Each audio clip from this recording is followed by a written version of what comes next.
This is James Honkess-Murray, Lifestyle Correspondent for Wrestling Audio Revolution, and I'm here to welcome you to the most swinging soiree of the year. That's right, it's the Run-In Show's New Year's Eve Bash.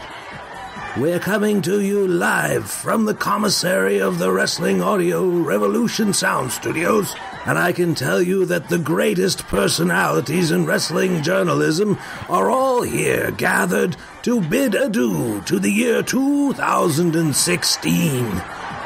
We thank you for joining us in welcoming the new year. But now, let me take you inside the studios, where the Run-In Show is recording the final episode of 2016. Take it away, Shotgun Shan.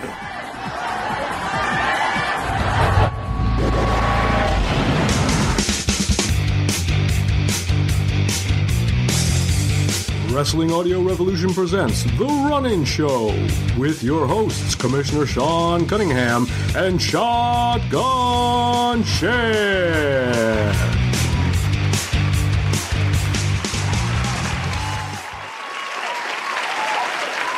Hey there, everybody. Welcome to the Run-In Show. It is the very final Run-In Show of 2016, and we're planning on going out with a bang.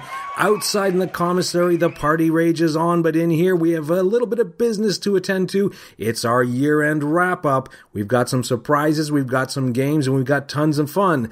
But before we go any further, I need to take a moment to introduce my co-host. He is really the stabilizing force of the Run-In Show. He's the brains of the operation. He's also the class. I'm not clear on my contribution, but I collect my paycheck every week, so I'm not going to complain.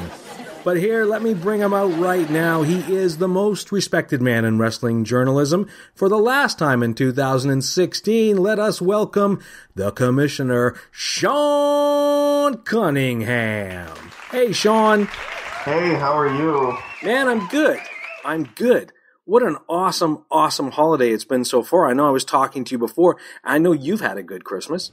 Yeah, it's been a great Christmas. You know, weather's been good. We got rid of the snow out here in Toronto, where I'm based. It's nice and you can get around, so that's a positive. I'm glad to hear it, buddy. And Santa was good to you. I think I know that already. Yeah, Santa was very good to me, so I have no complaints this Christmas. Well, you know, Sean, they say that he sees you when you're sleeping and that he knows when you're awake and all that stuff. So I think he knows you've been especially good this year, and that you've put forth a tremendous effort. Let's just say that. Thank you very much, sir. And ladies and gentlemen, you know what?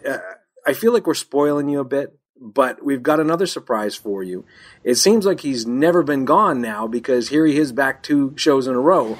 But we can't do a wrap-up, and we can't talk about this amazing year that we've had behind us without bringing in one of the founders of Wrestling Audio Revolution. He is my brother from the same mother, and he's a force of nature unto himself. Ladies and gentlemen, I give you the Grime Minister, Luke Force. Hey, Luke. Reunited and it feels so good. How's it going, gentlemen? Happy holidays. I had no song planned, so thank God. Thank God for that. I have a question for Sean before we go any further. Yeah. Yes, sir. Did you give your dog the old fossilized dinosaur bone again this year? No, we have not. What's the story behind this? This is disturbing. We don't want people calling into the show that are either dog lovers or dinosaur lovers complaining about this. No. This what happened is one year we gave our dog Bandito a very large dog bone, but unfortunately it made him slightly ill. Oh dear. And I had discussed it on mic with Luke, thinking that he was not recording. And he did record it, and it became a drop of me saying something about his, bathroom.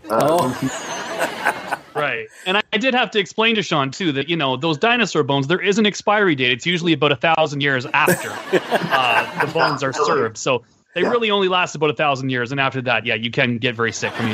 It's true. So, folks, don't say that we never teach you anything relevant, because that's something you should take with you. Look out for your pets. Don't give them dinosaur bones. No.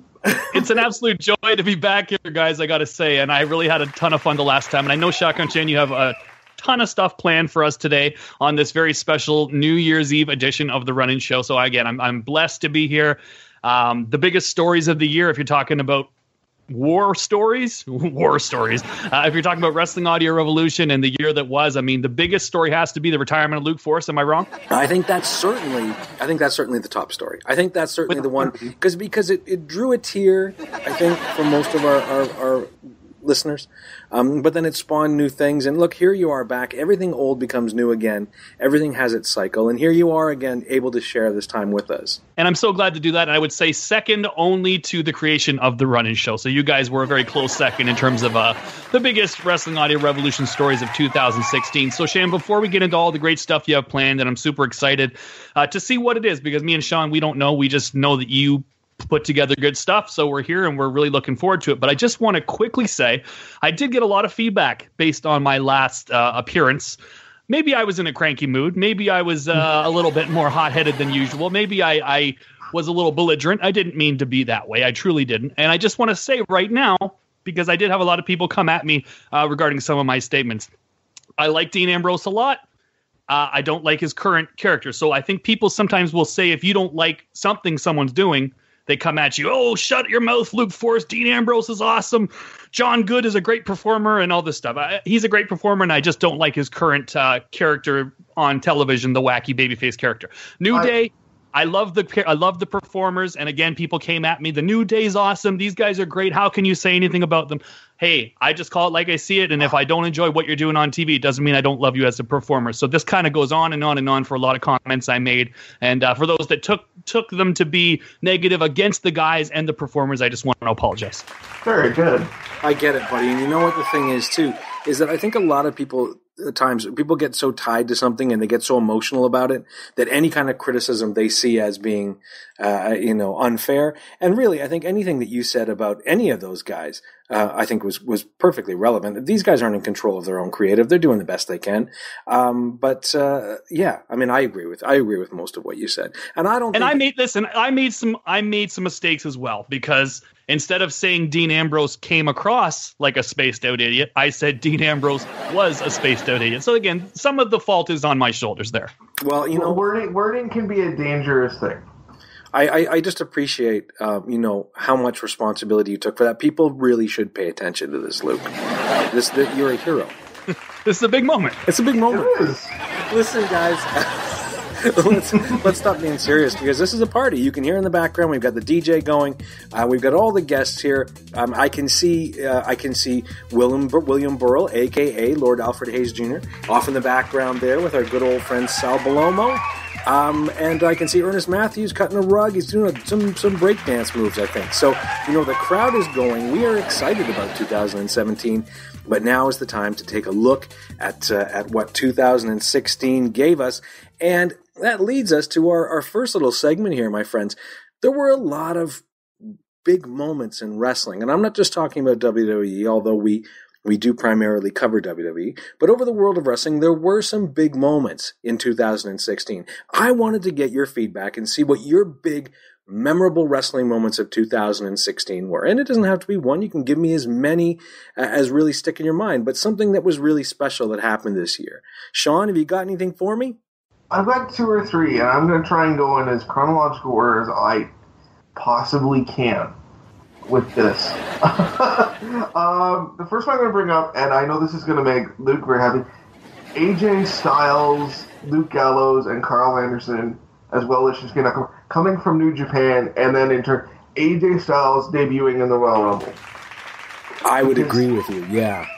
Because that to me signified that WWE is, whether you look at it negatively or positively, paying attention to something outside of their own little box that they tend to live in, and they pay attention to Japan, which they don't always tend to do.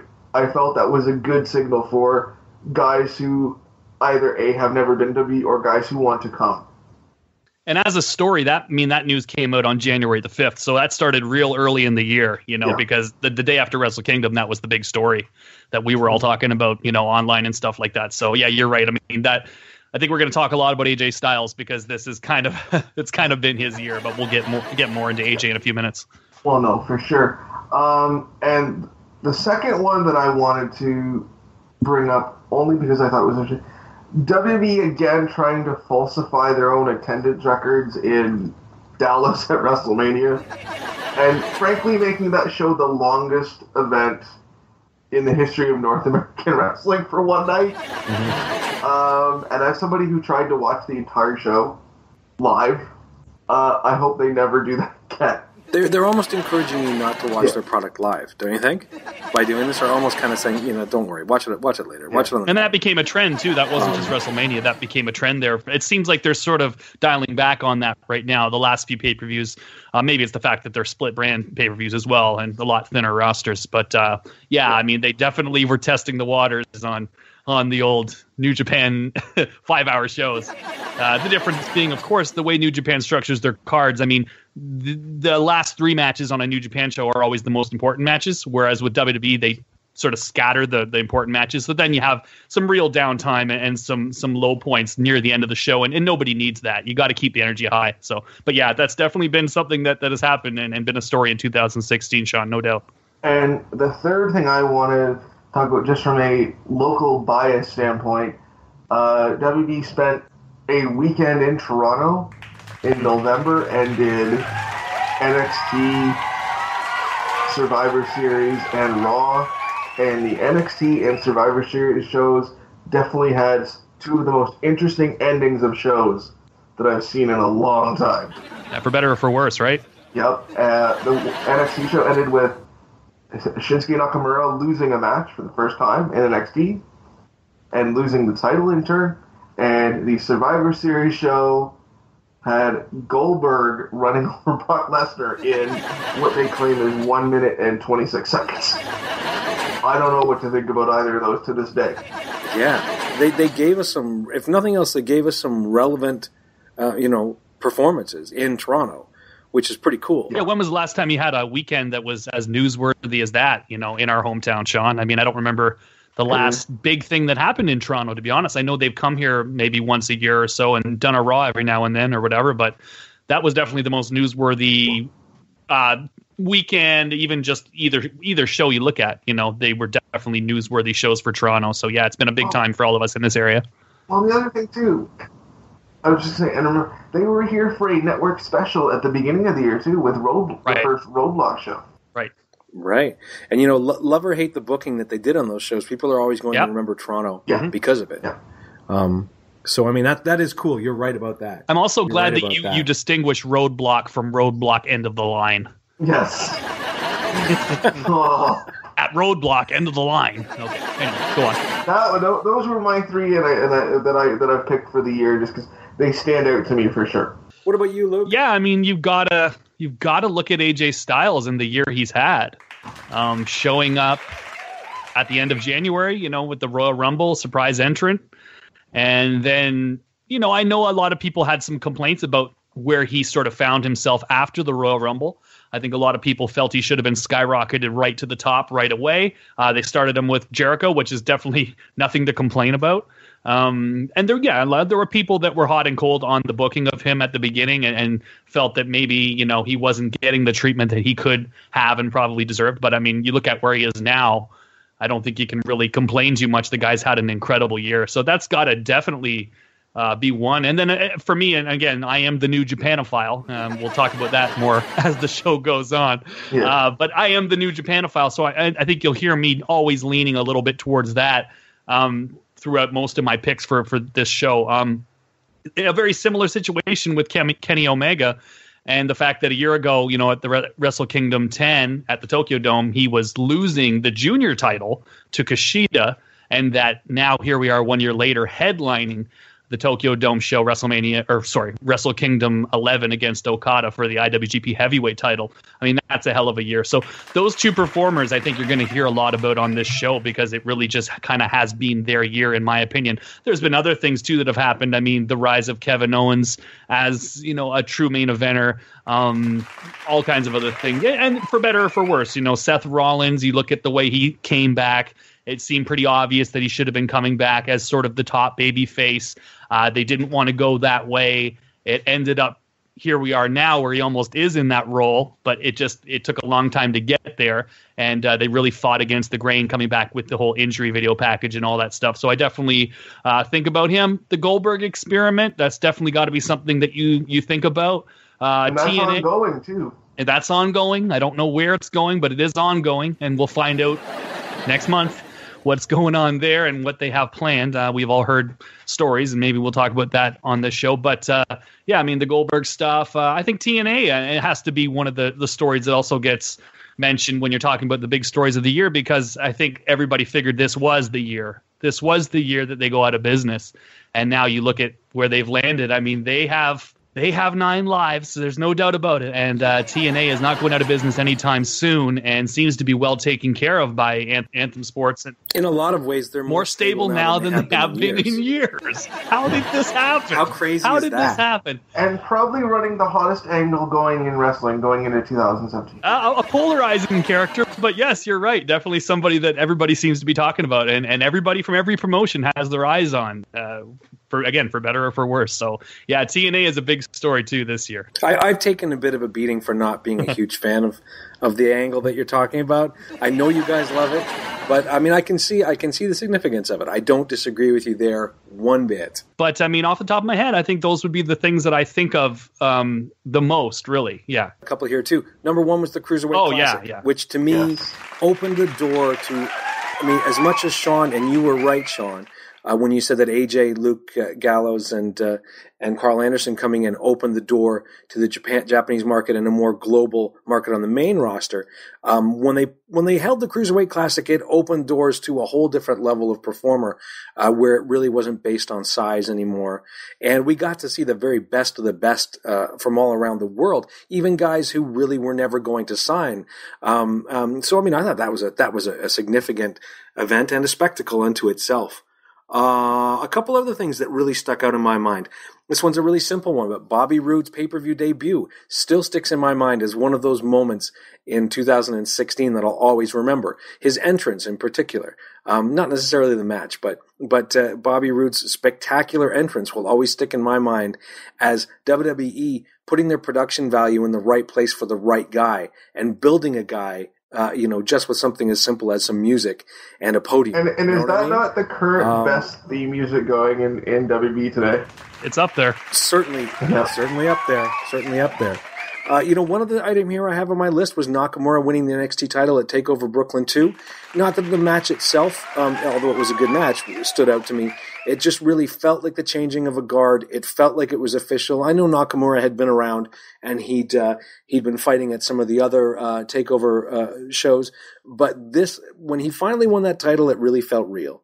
It felt like, Nakamura is the guy in NXT and will be for a while before he moves up to the main event. So for me, that was significant. That felt like something really changing, and we're seeing that play out now.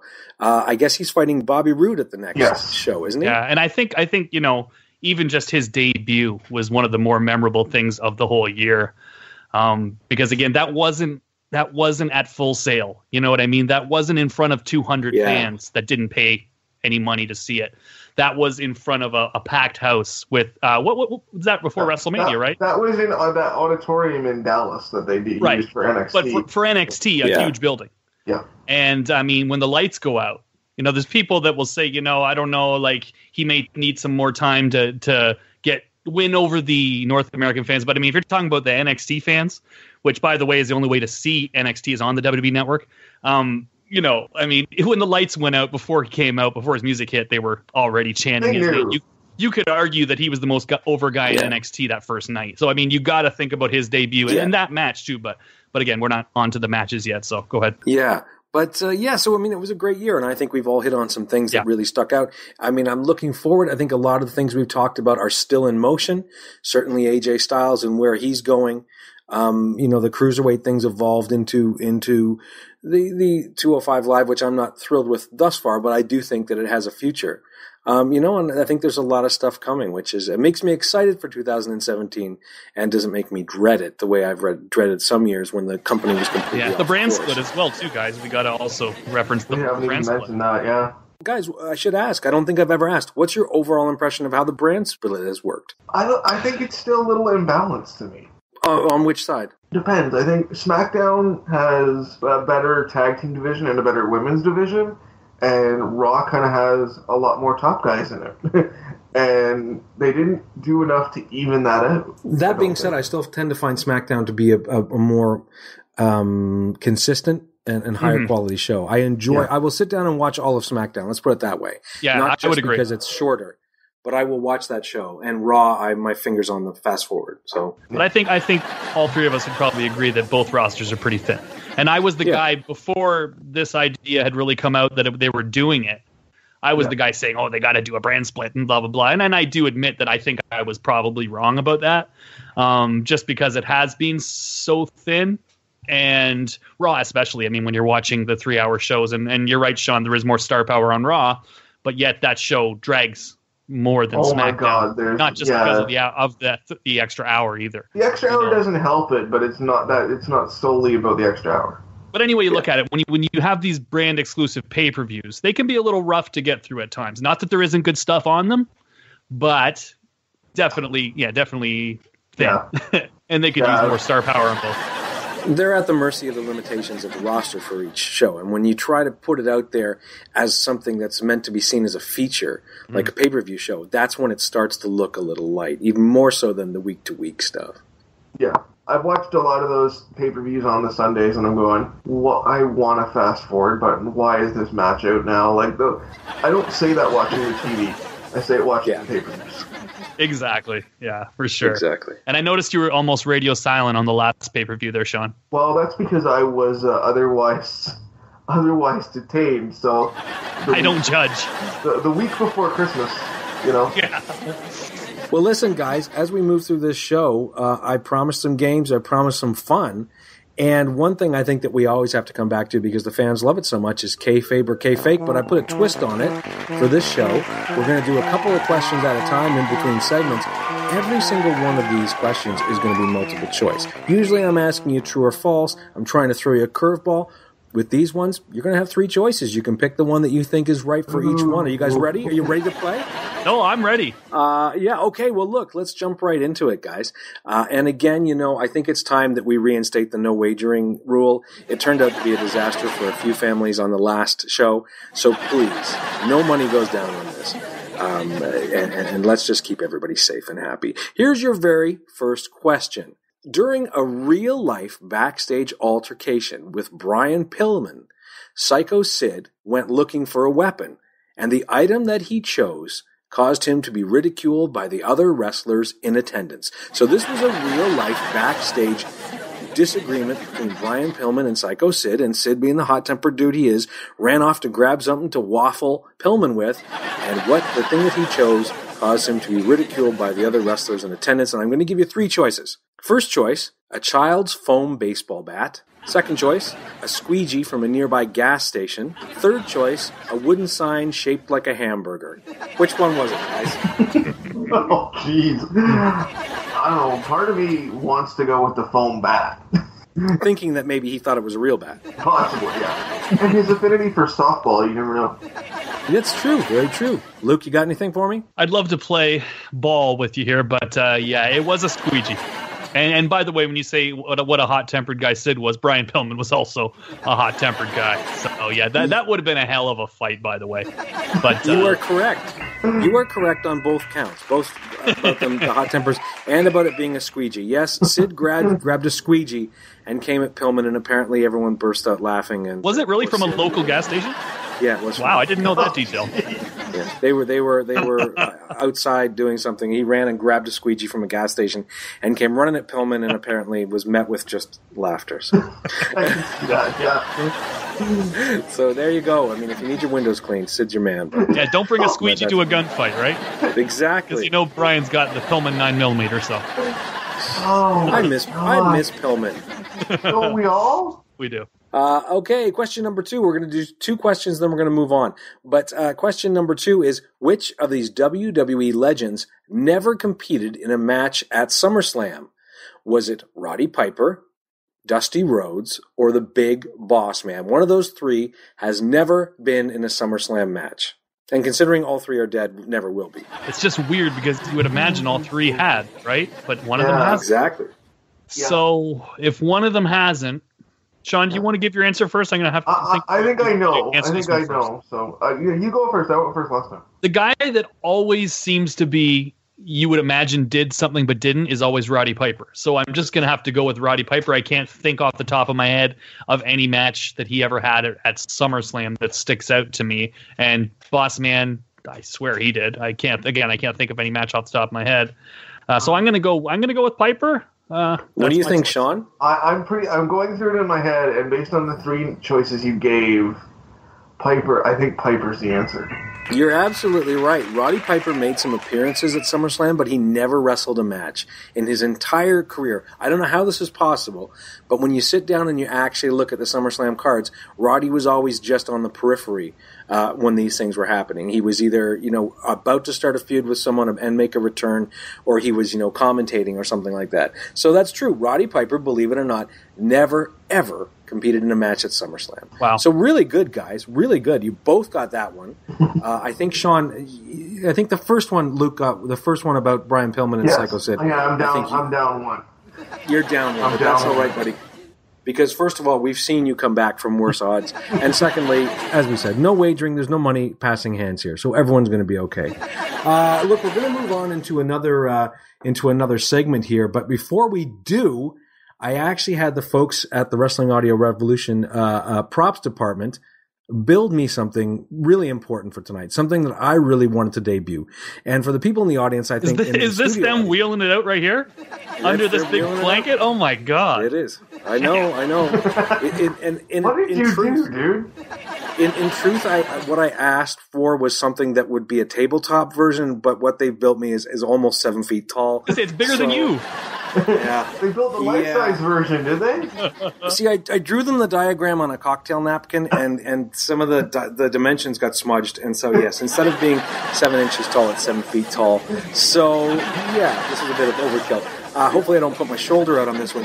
Ladies and gentlemen, if you can join us for a brand new segment, it's the Run-In Show's Wheel of Impressions. Wow. Spin the wheel, and whatever that name lands on, I need one person to give me an impression. This is not good. It's not good for me at all. I know, Sean. I can tell your stomach is clenching. Is Sean Mooney on the wheel, Shane? No, you know what? I didn't put any of your standbys on. Oh, God. Yeah, that's trouble. Just hold on. I'm going to grab the wheel, give it a spin. And it's taking a long time to come around. I'm spinning right now. Big money. Sean, we're gonna get you out of the way first, Sean. This is gonna be you. And Sean, you couldn't have gotten an easier one here. Sean, your impression is going to be Macho Man Randy Savage. Oh. It's pretty much the go-to. It's the safe one. Ooh, yeah. Now, Shan, how long does this How long impression do I have to go for this? It can be one sentence. It can be as long as you want, Sean. Yeah, but not just two words. Not just two words. No, right? no, You can, no, not just the 2 words, and not a Slim Jim commercial either. This is gonna I'm hurt. so excited for this. I'm glad you are, because my throat may not be after this. To the best of my knowledge, Sean, you've never done a character, have you? Not on the air, no. There you go. Well, then here you go. This is, ladies and gentlemen, the agile mind of Sean Cunningham at work. Go ahead, Sean. Freak out, freak out, freak out. Hulk Hogan, I'm coming for you. Oh my gosh, you are not the cream of the WWF. I am the cream, and I will rise to. I am Macho Man Randy Savage. Oh yeah. Very good, although I don't remember Randy Savage ever saying, oh gosh. Oh my gosh. No. That was awesome. That was awesome, Sean. Thank you so much. Incredible. It felt for a moment. That got needs a chill. That needs to as be a though drop. Randy was back in the room. That needs to be a drop that you bring back many times on your future running shows. Start every show with that impression, please. Oh my I think I'll gosh. just make it. It was that bad, was it? No, I think I'll make it the ringtone on my phone. I want to hear it all the time.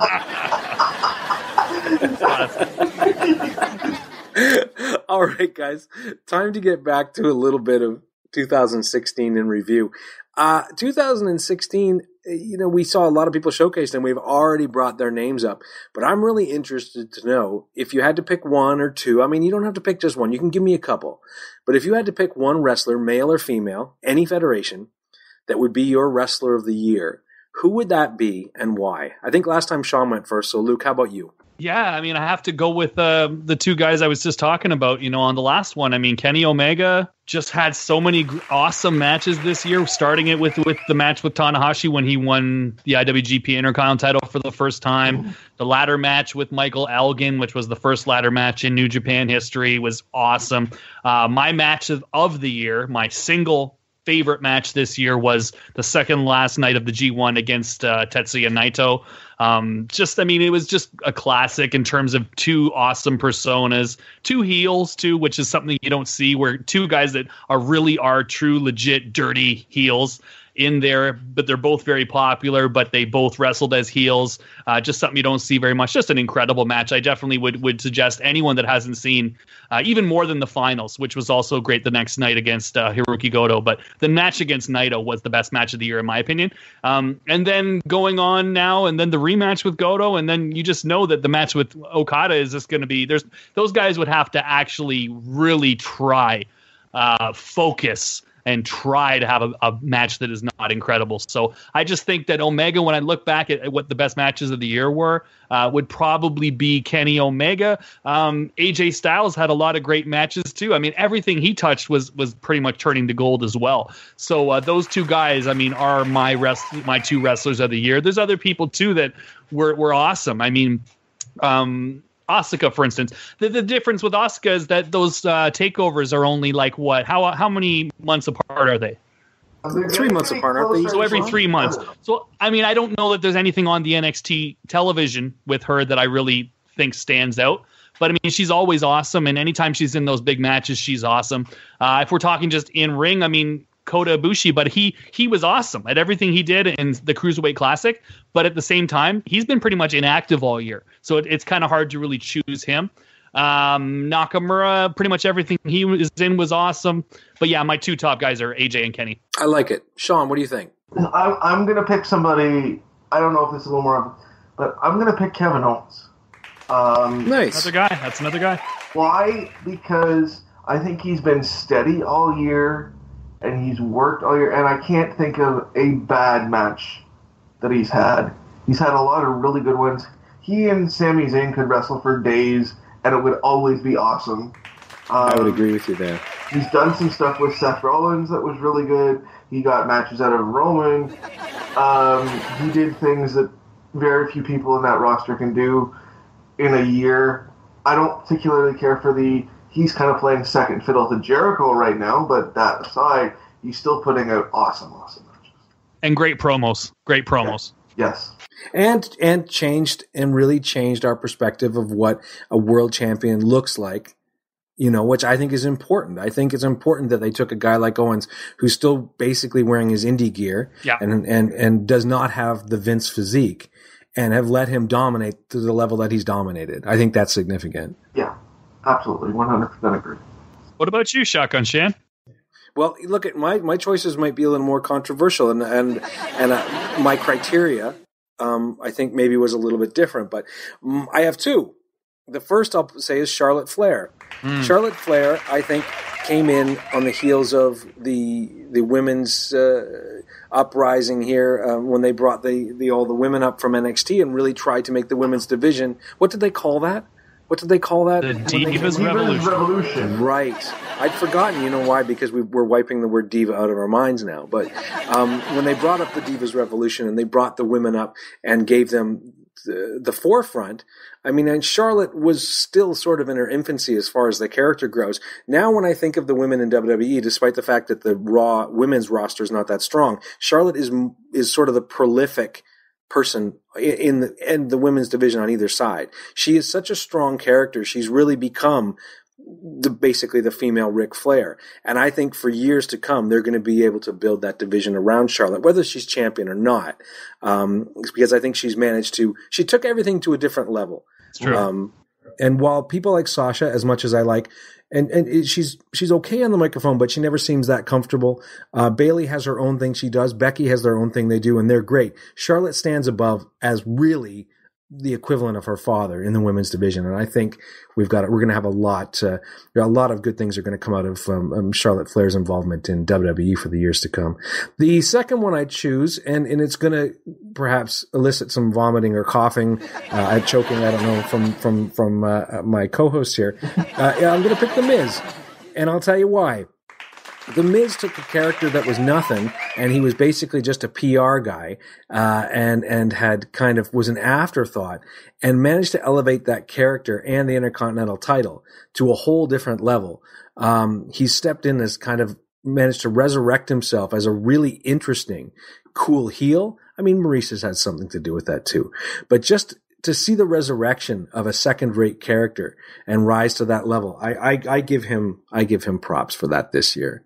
Anyone have thoughts on that?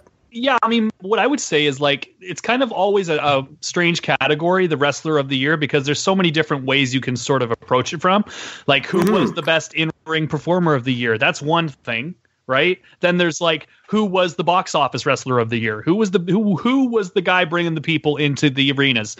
And then that's another whole thing, subsection. And then you've got the character. Who was the character? Like, and I would put The Miz in that category as a guy that was among the best characters and had the best year in terms of building and sort of reestablishing himself, reinventing himself as a character with a new persona. This thing has been the best Miz has ever been. I'm a huge Miz fan now, and you guys know for years I just like was not at all on the Miz bandwagon. But this year, I mean, he's been incredible, and Matt Hardy too. You know, I would put Miz and Matt Hardy in that same kind of thing. As much as that may sort of make Shan a bit uncomfortable to hear those two names put back to back, but it's like two guys that really had an awesome year for character development, but don't necessarily have some big resume of great matches in 2016. But you could still put them on that list depending on which way you're attacking this category from. So no complaints there. Charlotte. I think Charlotte is, the best female on the main roster. There's no doubt about it on either one. And there's girls that I really like and really enjoy and have a lot of admiration for and a lot of respect for. But I think if you're finding the total package, who has been the best in 2016 and who was the common denominator of so many of these great female matches this year, it's Charlotte. Yeah, no question. That's exactly it. She was in the mix for any really great women's match that came out in 2016, had Charlotte in it. Well, what's funny, too, sorry, Sean, just one last thing before you say that, is the funny thing about the Divas Revolution is once they stopped calling that is when it actually happened. You know, when they were calling it and trying to force it into a certain shape, this is the Divas Revolution, it wasn't working. As soon as they stopped saying that and actually just made it, actually had the actions behind it, then it really was a revolution, and it's been awesome.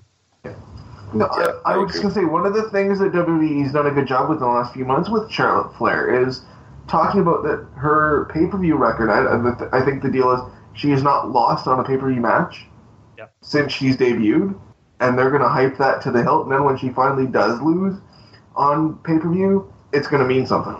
I'm assuming that'll be at WrestleMania with Bayley. I think that's what they're building toward. Mm-hmm.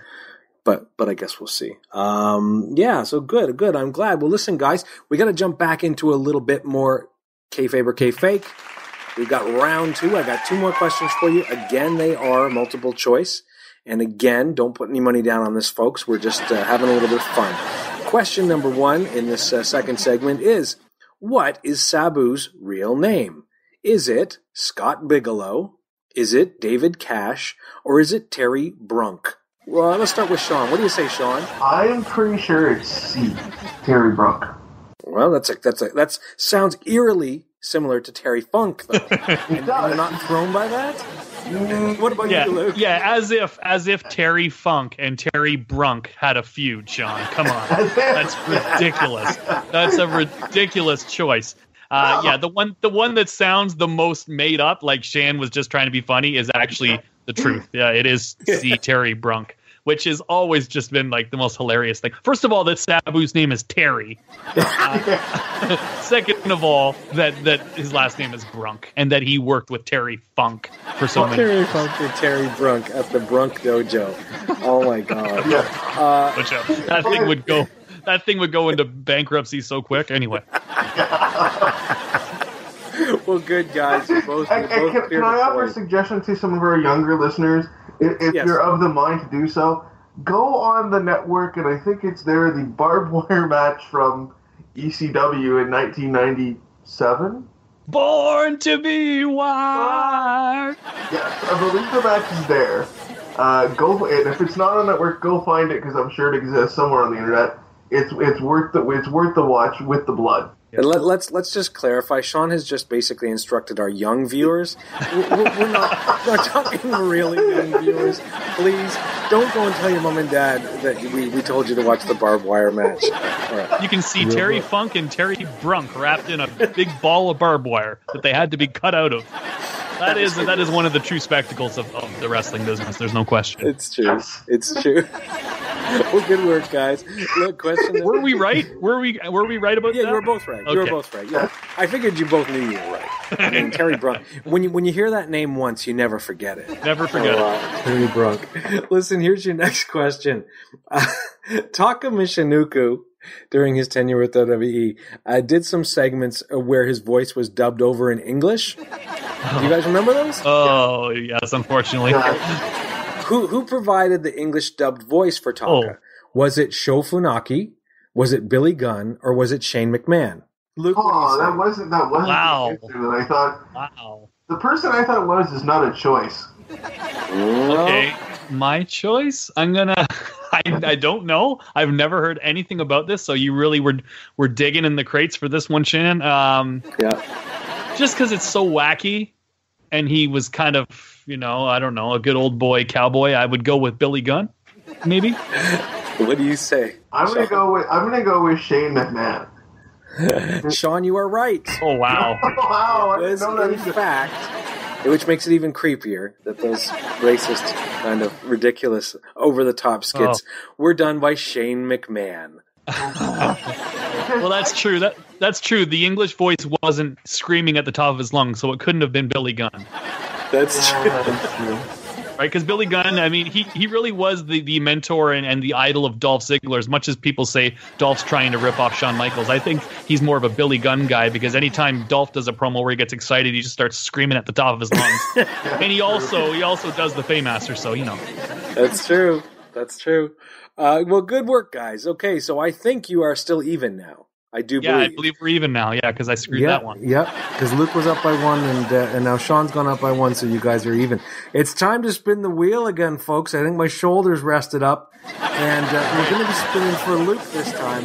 I'm going to if I can reach it, damn. It's honestly, I don't think they've oiled it. It's just not moving. Hold on. Yeah. All right, there we go. Spin the wheel. Where's this arrow going to land? Oh, big money. Good one. Luke, you have gotten a prolific one, and one that I'm sure you can do. It is none other than the great Dusty Rhodes. Luke, I'll let you take the floor. Okay. Take a moment to get into character. Do a little wiggle dance like Dusty. All right, let me just. Do you need some polka dots? Loosen up here a little bit. Get my wrists nice and loose here. Okay. He's just a common man. Okay. Working hard with his hands. Yeah, go ahead. Okay. Let's see. Let me tell you something, baby. 350 pounds of sweet blue-eyed soul. Used to sit with my daddy while he was digging a ditch, baby. And my mama was making up them sweet potato pie. And I say, Mama, when I come in, I'm going to wash my hands. I'm going to wash my face. I'm going to get in the shower. And I'm going to have a big old piece of that sweet potato pie. But hopefully the knife's not too sharp. Otherwise, baby, I might draw first blood. That was incredible. That was outstanding. That needs to be. I think we need to submit that to WWE. Maybe, I don't know. They could put that on the network. Yeah. Oh my god, that was extraordinary. Very good, Luke. Very good. You threw me a softball compared to Sean, I think. Yeah. Yeah, I think it might have got But stuck yes, one there. any chance I get to do a Dusty impression, I'm usually pretty excited about. Very good, very good. Well, excellent work, guys. Look, we're going to move on to our third and our final segment here, which is the 2016 Match of the Year. Luke, I know you covered a match when you were talking about Wrestler of the Year. And is that still your only pick for Match of the Year? Or I mean, did you have that is the pick for Match of the Year, but there was all kinds of other great stuff. You mentioned Kevin Owens and Sami Zayn, the match that they had. What pay-per-view was that, Sean? They had That one was at Battleground. Battleground. Yeah, that was a great match. Very disappointing what they did with Sami coming out of that match, because he's really kind of, I guess they've kind of been doing something with him lately, but I mean, they really didn't follow up on that performance the way they should have. You know, when guys get a standing ovation, whatever your plans are, reroute them, because you really have some momentum that you really should be, you know, going through with and following up on. And they didn't do that.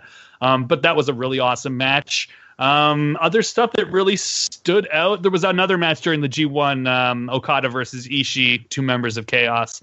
That was absolutely dynamite. Okada and Tanahashi at the Dome last year was dynamite to me. Yeah, I mean, that's kind of the ones that really stand out, but I'm sure there's some other stuff. Nakamura debuting against Sami Zayn. I know it's hard to remember the women's matches, which was which. Who was Bayley's big match with this year? I know there was a match with Bayley this year that I thought was like incredible. Bayley and that was last year. There's Bayley and Asuka. There was Bayley Was there Bayley and Sasha doing half an hour, or no? Was that last year? I'm getting my matches crossed out. Yeah, it's hard to remember. Again, it's hard to remember, but I know I saw some really good matches with Bayley this year, early part of the year while she was in NXT still. She's kind of been in a bit of a holding pattern since being in the main roster. But yeah, I mean, again, that's the stuff that really, really stands out as like, there's all kinds of really great stuff, but that's the stuff that I thought was like the greatest, you know? Yeah, for sure. What do you think, Sean? What's on your list? The one that I remember, and I literally had to go back and watch it 2 or 3 times, which is, I mean, I'm actually surprised that, Luke, you didn't mention it, was in the second round of the Cruiserweight Classic tournament between Kota Ibushi and Cedric Alexander. Oh, God, yeah, you got to mention that one. That was absolutely incredible, that match. And the fact that the crowd at Full Sail basically got Cedric a contract off that match, on top of just the fact that that match made you want to see more of cruiserweights. Oh, yeah. You know? Yeah, there was definitely a feeling after people saw that match. And that's the funny thing about this category, Match of the Year, is like there's all kinds of stuff that's been really awesome and probably could have been Match of the Year. But to me, it's like it's everything. It's not just what happens in the ring. It's the way the crowd reacted on that night. It's sort of the buzz after that match, the way people talk about it. It's all those factors. It's not just necessarily what goes on in the ring, because let's face it, there's been a ton of great in-ring stuff from all promotions this year. Yeah.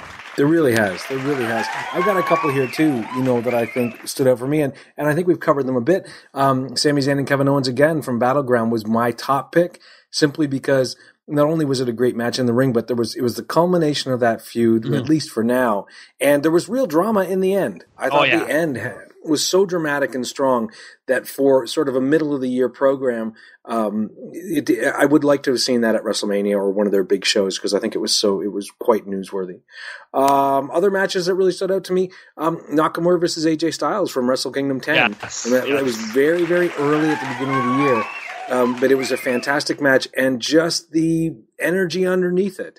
That everything that came out of that and everything that was going on at that time. To me, even just the build that they had never fought in a singles match going into that was insane.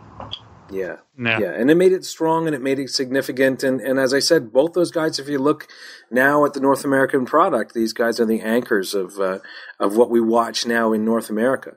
One other match I'll throw in there, just because for me, I personally really loved it, was Charlotte Flair versus Sasha Banks versus Becky Lynch from WrestleMania. I thought that was a strong match, with the significance being that they gave these 3 ladies a WrestleMania match and really gave them room to show what was going to change in the women's division with the entry of this new talent. So that match always stands out to me as something from this year that I look back on fondly. But great year. I mean, we could go on. I'm sure we could all pick like 10 or 20 matches that really stuck with us. And that's That's the beauty of it. And especially now, because we used to be limited to the WWE pay-per-views and things like that. But now I find that NXT will put on great matches, in their shows as well. So you've got a whole other, within the North American market, you got a whole other source of great stuff. And then we've got our New Japan stuff and Ring of Honor. And I know that you guys watch more TNA than I do, but, there's still stuff going on there. So one thing you got to say about this year is like, how awesome it is that so many guys are getting work. And we can sit here all day and complain about stuff like creative and the way that they follow up or don't follow up on certain things, all promotions.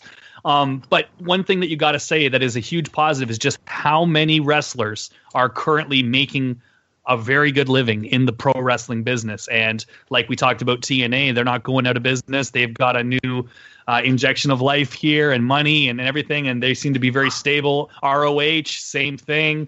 New Japan just seems to be getting more and more stronger and stronger in terms of the North American following. And WWE, I mean, yes, business is down from what it's been in the past, but I mean, they're still doing very well. And everybody is just making a living in this wrestling game, and there's just so many great talents that are able to do it. And I think that's a very big positive thing to take out of the year is just how many wrestlers are currently making a good living in the wrestling business. Yeah, and how many stars are being made all around the world, that are going to be eventually fed into these other promotions as well. So I think finally they've got a breeding ground of bigger talent, not just within WWE and not just within New Japan, but all the different promotions that through the Cruiserweight Classic and through some of the other more international projects they've had that we've seen have been getting that kind of exposure. So it can only be good going forward. Yeah. I don't think I can remember a year when you've been looking forward to such a varied crop of new talent. Well, have we ever seen a year with just this much a new talent that we've never seen? And I've never seen a time with as much access to wrestling as we've ever had. Well, I think, and part of it too, I mean, when you look at, as soon as they brought in the WWE network, I think they suddenly realized they had to fill that network with a lot of stuff. And I think they've really started working on processing content so much that the fallout is we are getting a lot more stuff and a lot more, a wider focus. I think if without the WWE network and their need to kind of fill that with a lot of material, I don't think WWE would have broadened their scope as quickly as they did. Yeah, you're probably right. And the other big story this year too, just being the working relationships, you could say, / monopoly, if you want to put it that way. But any way you look at it, I mean, WWE has really changed their philosophy in terms of working with these smaller companies, most notably like Evolve, you know what I mean? Which is something you just never would have seen before, where they're almost using Evolve as like the true breeding ground right now, the true developmental system. And it's really interesting, actually, just to see the way that Triple H, his role in the company has really just opened up a lot of doors, it seems. It seems like almost anything's possible in the wrestling business. And again, that could be looked at as a positive or a negative. I'm not going to tell you which side you should be on in that argument. But I mean, doors have definitely opened, and it hasn't all happened this year, but a lot of it has. Yeah, exactly. So, I mean, it sets a good tone for 2017. I'm excited about 2017. I think we can all agree that some good stuff is coming. All right, guys, look, we've got our final segment of Kayfabe or Kayfake. We got 2 questions to go, and as usual, we got a nail biter because you guys are tied. And please, I just want to say before we get into these last 2 that I will love you both equally no matter who wins. I don't want anyone to feel like they need to please me by winning or that they should be ashamed by losing. Okay? You'll both be good people regardless of whether you win. Are you guys ready? Yes. Ready to go. All right, for our final segment, question number 1 is, who was the first entrant in the 1998 Royal Rumble? Was it Cactus Jack, was it Mankind, or was it Dude Love? Why don't you go first, Luke? Cactus Jack, Mankind, or Dude Love? And you can't cheat by saying it was Mick Foley. 1998. 1998. I know it was one of Mick Foley's personas. Let me put it to you in another way. I do believe this is the year when all 3 of them were in the match. Yes, I know, and I'm trying to remember which one was first. I'm going to go with Mankind. What do you say, Sean? It was Cactus Jack. Sean, you're right. It was Cactus Jack. Cactus Jack was the first man in, but the other two did come in a little later. All right, guys. Well, look, so Sean's up by 1. Luke, you can tie it up, or Sean, you're going to take the crown. There is no crown, by the way. I just want to clarify that. I had them working on a crown, but I forgot to pick it up before the holidays, and it's just been a disaster. Here's your final question, and this is a good one. You know how I like the kind of gross ones. This one's super gross. During a match with Andre the Giant, Jim Duggan was forced to lean over the ropes and vomit onto the floor below. What caused him to vomit? Was it because the Giant had passed gas? Was it because Hacksaw smelled the Giant's breath? Or was it because Hacksaw swallowed some of the Giant's sweat? Why don't we go with Sean for this one? Was it the bad breath? Was it the gas? Or was it the sweat? I'm going to say it was the sweat, and I know where this question might have derived. But I'll save that after Luke's answer. I'll explain myself. Well, there wasn't an option of he ate Arby's, so it must not be that. Nice. Oh, geez. This is one of those stories. You know you've heard it somewhere. I always remember the Bad News Allen story of Andre taking a dump on his chest, but this story? Jeez.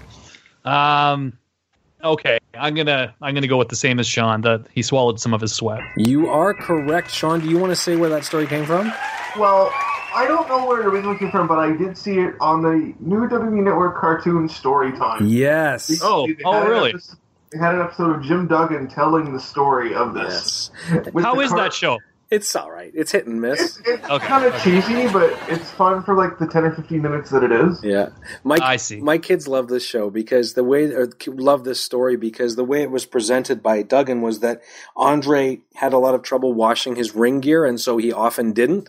And so his singlet was just basically drenched in old sweat that had compounded. And one time, Andre wrapped the singlet strap around Duggan's neck and actually went into his mouth, and it basically wrung out all this sort of weak old sweat into Duggan's mouth. And caused him. He referred to it as giant juice. And then, He did. yeah, and it caused him to At the vomit. risk of being insensitive, I hope he didn't wash it in the same bathtub that he dumped it. But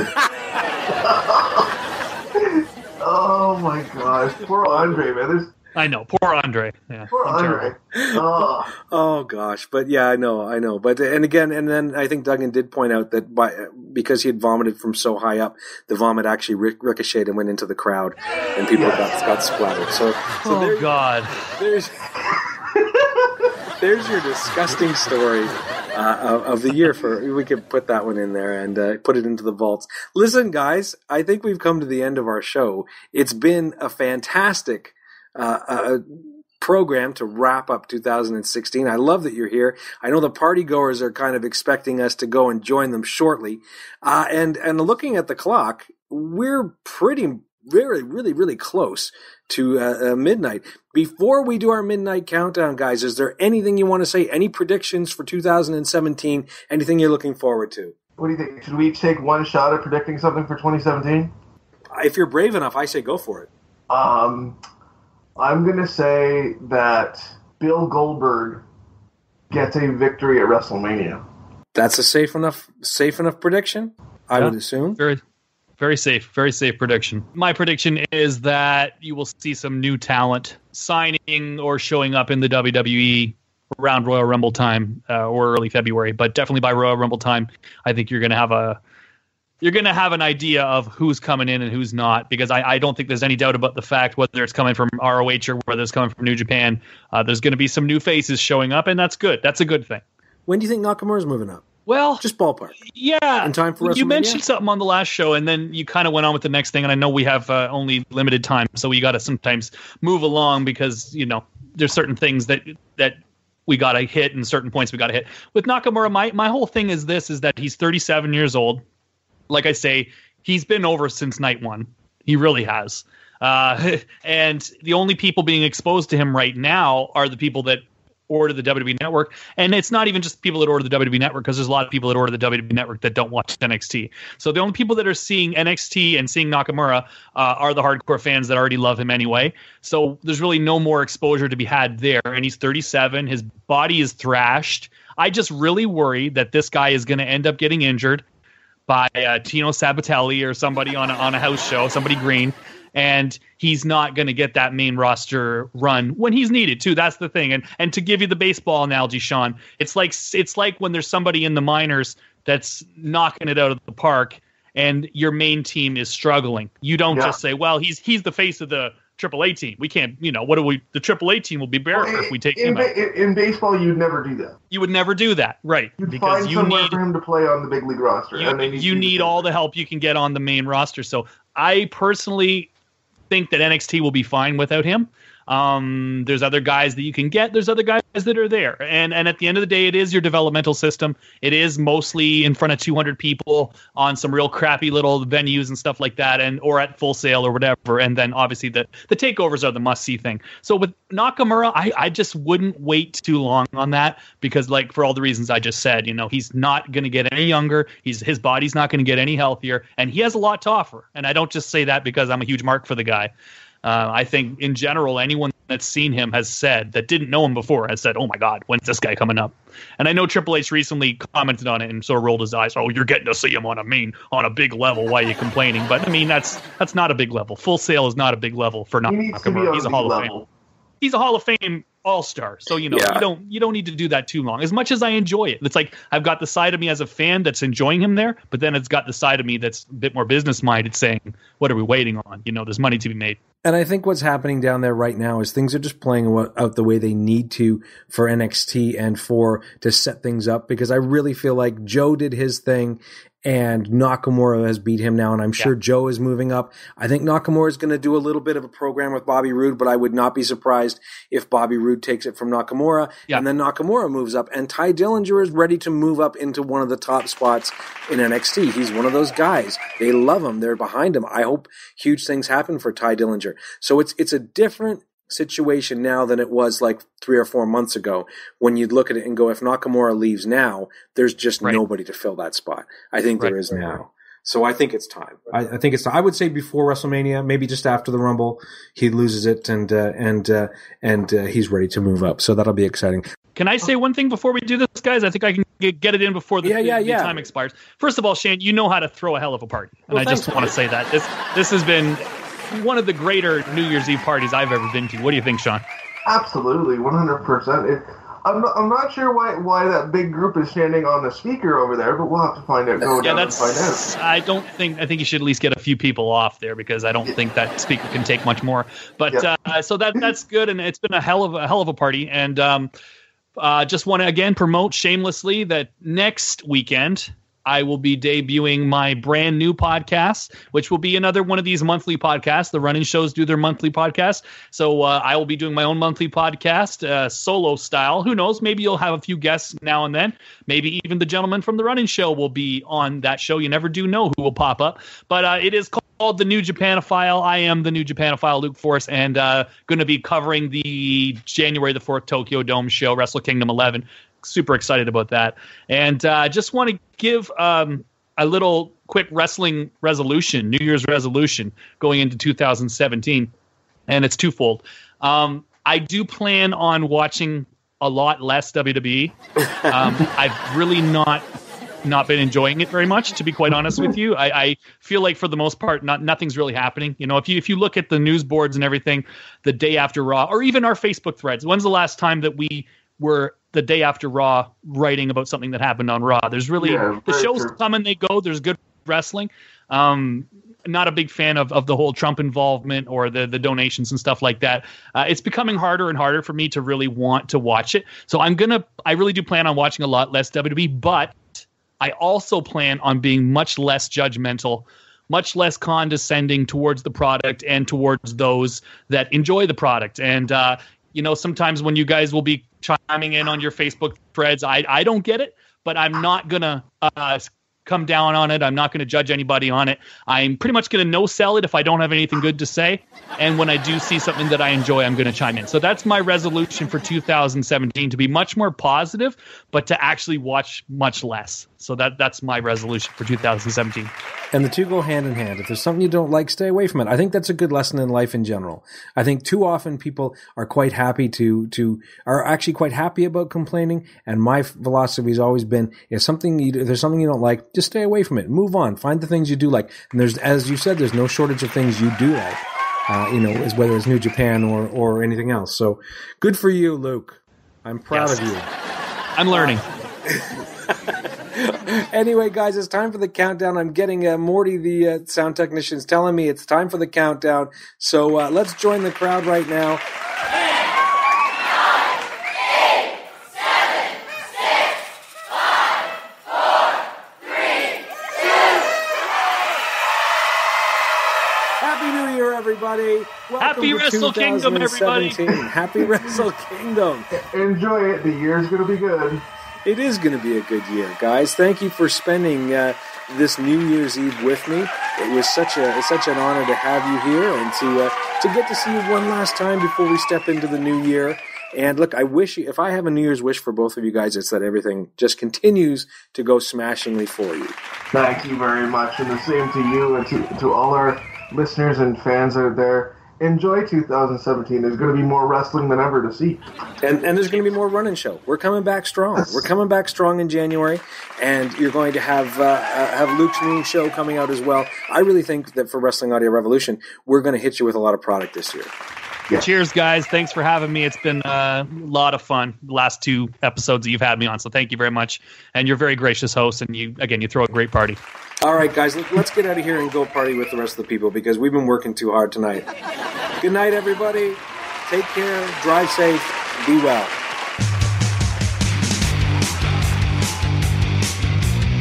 The Run-In Show has been recorded in front of a live simulated audience.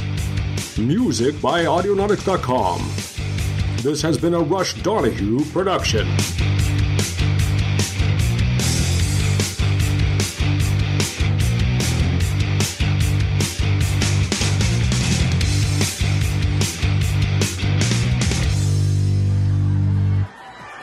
Thank you again, everyone, for joining us as we ring in the year 2017. It's been quite a party, much more than I expected from those aging hipsters. Ladies and gentlemen, wherever you are, Happy New Year from the Wrestling Audio Revolution family.